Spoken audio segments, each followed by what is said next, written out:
Assalamualaikum warahmatullahi wabarakatuh. Kami dari kelompok 21, Anissa Yuri Amalia dengan NIM 18007 dan Indah Syafitri dengan NIM 17019 akan menjelaskan materi kromatografi lapis tipis dengan dosen pengampu yaitu Bapak Hayul Fadli MSI APT. Lingkup pembahasan yang akan dijelaskan antara lain: yang pertama, pengertian dan kegunaan KLT; yang kedua, prinsip kerja; yang ketiga, fase diam dan fase gerak; yang keempat, prosedur kerja; yang kelima, cara mendeteksi bercak; yang keenam, nilai RF; dan yang terakhir, kelebihan dan kekurangan KLT. Apa itu kromatografi? Kromatografi adalah teknik pemisahan campuran yang didasarkan atas perbedaan distribusi dari komponen-komponen campuran yang ada di dalam sampel di antara dua fase, yakni fase diam, padat atau cair, dan fase gerak, atau dapat juga diartikan sebagai suatu teknik pemisahan molekul berdasarkan pada perbedaan pola pergerakan, yakni antara fase gerak dan fase diam, yang berguna untuk memisahkan komponen atau molekul yang berada di dalam sampel. Kromatografi lapis tipis.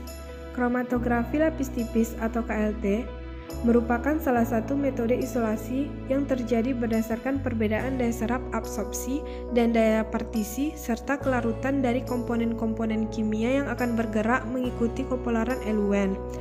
Oleh karena daya serap absorben terhadap komponen kimia tidak sama, maka komponen bergerak dengan kecepatan yang berbeda, sehingga hal inilah yang menyebabkan pemisahan. Selanjutnya, kegunaan KLT dalam ruang lingkup fitokimia antara lain: yang pertama, untuk memeriksa komposisi dari suatu campuran; yang kedua, untuk mengidentifikasi obat dan ekstrak tanaman; yang ketiga, untuk mendeteksi kontaminan dan pemalsuan; yang keempat, untuk menentukan kondisi percobaan kromatografi kolom, mencari perbandingan eluen yang tepat untuk pemisahan dengan kromatografi kolom; yang kelima, untuk mengelompokkan fraksi-fraksi hasil kromatografi kolom; dan yang terakhir, untuk menentukan kemurnian suatu analit dan isolat. Prinsip kerja pada KLT. Pada proses pemisahan dengan kromatografi lapis tipis ini, terjadi hubungan kesetimbangan antara fase diam dan fase gerak, di mana ada interaksi antara permukaan fase diam dan gugus fungsi senyawa organik yang akan diidentifikasi, yang telah berinteraksi dengan fase geraknya. Kesetimbangan ini dipengaruhi oleh 3 faktor, yaitu kepolaran fase diam, kepolaran fase gerak, serta kepolaran dan ukuran molekul. Masuk kepada fase diam KLT. Fase diam yang digunakan dalam KLT merupakan penjerap berukuran kecil dengan diameter partikel antara 10 sampai 30 mikrometer. Semakin kecil ukuran rata-rata partikel fase diam dan semakin sempit kisaran ukuran fase diam, maka semakin baik kinerja KLT dalam hal efisiensi dan resolusinya. Penjerap yang paling sering digunakan adalah silika dan serbuk selulosa, sementara mekanisme absorpsi yang utama pada KLT adalah absorpsi dan partisi. Fase diam yang biasa digunakan yaitu silika gel, alumina, magnesium trisilikat, kalsium sulfat, kieselgur, dan selulosa. Di sini ada tabel dari sifat-sifat dasar beberapa absorben untuk KLC atau TLC. Dapat dilihat ada beberapa jenis absorben, sifat keasamannya, aktivitas, efek pemisahan, dan senyawa yang dapat dipisahkan. Fase gerak. Yang digunakan sebagai fase gerak biasanya adalah pelarut organik, atau dapat dilihat pada tabel di samping. Dapat digunakan satu macam pelarut organik saja ataupun campuran. Bila mana fase gerak merupakan campuran pelarut organik dengan air, maka mekanisme pemisahan adalah partisi. Pemilihan pelarut organik ini sangat penting karena akan menentukan keberhasilan pemisahan. Pendekatan polaritas adalah yang paling sesuai untuk pemilihan pelarut. Senyawa polar akan lebih mudah terelusi oleh fase gerak yang bersifat polar daripada fase gerak yang non-polar. Sebaliknya, senyawa non-polar lebih mudah terelusi oleh fase gerak non-polar daripada fase gerak yang polar. Berikut adalah beberapa petunjuk dalam memilih dan mengoptimasi fase gerak. Yang pertama, fase gerak harus mempunyai kemurnian yang sangat tinggi karena KLT merupakan teknik yang sensitif. Yang kedua, daya elusi fase gerak harus diatur sedemikian rupa sehingga harga RF terletak antara 0,2 sampai 0,8 untuk memaksimalkan pemisahan. Yang ketiga, untuk pemisahan dengan menggunakan fase diam polar seperti silika gel, polaritas fase gerak akan menentukan kecepatan migrasi solut yang berarti juga menentukan nilai RF. Penambahan pelarut yang bersifat sedikit polar seperti dietil ether ke dalam pelarut non-polar seperti metil benzen akan meningkatkan harga RF secara signifikan. Yang terakhir, solut-solut ionik dan solut-solut polar lebih baik digunakan campuran pelarut sebagai fase geraknya seperti campuran air dan metanol dengan perbandingan tertentu. Penambahan sedikit asam etanoat atau amonia masing-masing akan meningkatkan solut-solut yang bersifat basa dan asam. Selanjutnya, ada beberapa alat yang digunakan dalam KLT seperti plat KLT, chamber, regen penampak noda, dan sinar UV. Masuk kepada prosedur kerja pada KLT.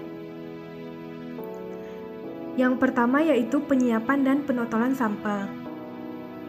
Sampel merupakan campuran senyawa yang akan dipisahkan, dilarutkan dalam zat pelarut yang mudah menguap, misalnya kloroform atau zat pelarut lain yang serupa yaitu memiliki titik didih antara 50 sampai 100 derajat Celcius. Larutan sampel tersebut diteteskan pada plat dengan menggunakan pipet mikro atau pipa kapiler. Garis batas bawah kira-kira 1,5 sampai 2,0 cm dari dasar. Jumlah sampel yang diteteskan dapat berkisar antara 5 sampai 100 mg dari larutan 0,1%. Selanjutnya, yang kedua, pengembangan atau elusi. Pengembangan dilaksanakan dengan mencelupkan dasar plat KLT yang telah ditetesi sampel dengan sistem pelarut untuk proses pengembangan. Umumnya dikerjakan dalam tempat yang tertutup dalam chamber yang sebelumnya telah dijenuhkan dengan menggunakan kertas saring. Alasan penjenuhan chamber sebelum digunakan yaitu untuk menghilangkan uap air di dalam chamber agar nantinya tidak mempengaruhi perambatan noda pada lempeng. Selain itu, agar tekanan yang ada di dalam chamber tidak mempengaruhi proses perambatan noda dengan adanya penjenuhan chamber.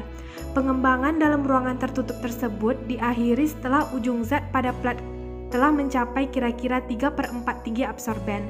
Plat KLT-nya kemudian diambil dan dikeringkan, sebaiknya dengan menggunakan aliran gas N2.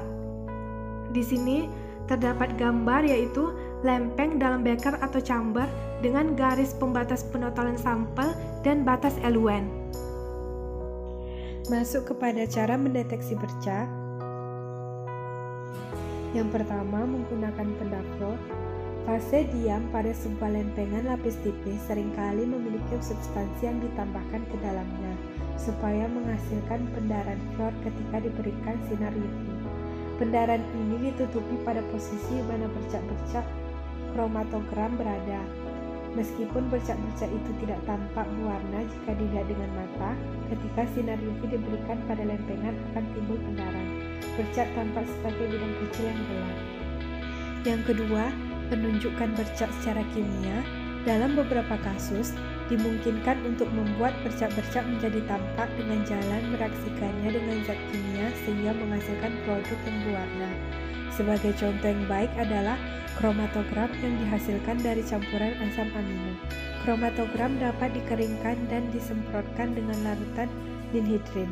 Ninhidrin bereaksi dengan asam amino menghasilkan senyawa-senyawa berwarna, umumnya coklat atau ungu.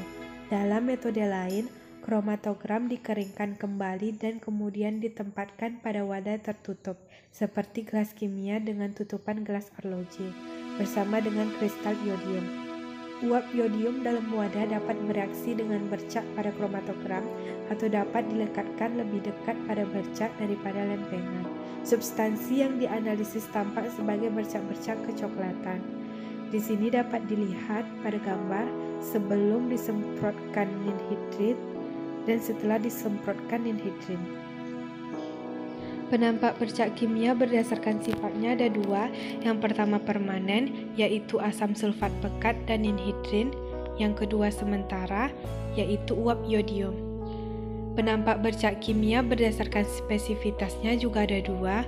Yang pertama spesifik, yaitu ninhidrin untuk zat dengan atom N, protein, alkaloid, dan lain-lain. Yang kedua umum, yaitu uap yodium, asam sulfat pekat, atau hampir semua zat. Selanjutnya akan membahas nilai RF. Nilai RF merupakan tetapan fisika untuk setiap senyawa dan didefinisikan sebagai jarak yang ditempuh senyawa dari titik awal sampai ke titik berhenti dibagi dengan jarak yang ditempuh oleh pelarut. Nilai RF dapat berubah akibat beberapa faktor. Oleh karena itu, harga RF tidak dapat diandalkan untuk identifikasi tanpa pertimbangan. Harga RF dipengaruhi oleh faktor berikut ini.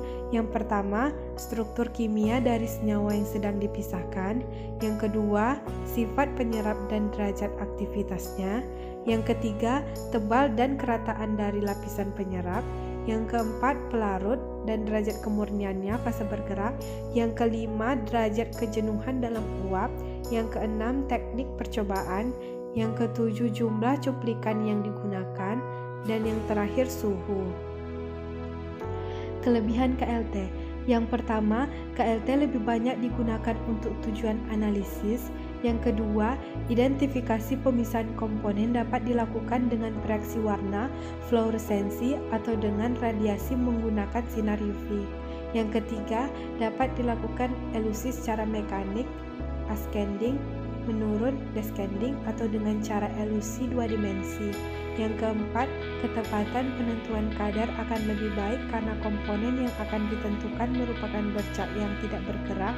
Yang kelima, hanya membutuhkan sedikit pelarut. Yang keenam, biaya yang dibutuhkan terjangkau. Yang ketujuh, jumlah perlengkapan sedikit. Yang kedelapan, preparasi sampel yang mudah. Yang kesembilan, dapat untuk memisahkan senyawa hidrofobik, lipid, dan hidrokarbon yang dengan metode kertas tidak bisa. Yang ke-10, waktu analisis singkat. Selanjutnya, kekurangan dari KLT. Yang pertama, butuh ketekunan dan kesabaran yang ekstra untuk mendapatkan bercak atau noda yang diharapkan. Yang kedua, butuh sistem trial dan error untuk menentukan sistem aluan yang cocok.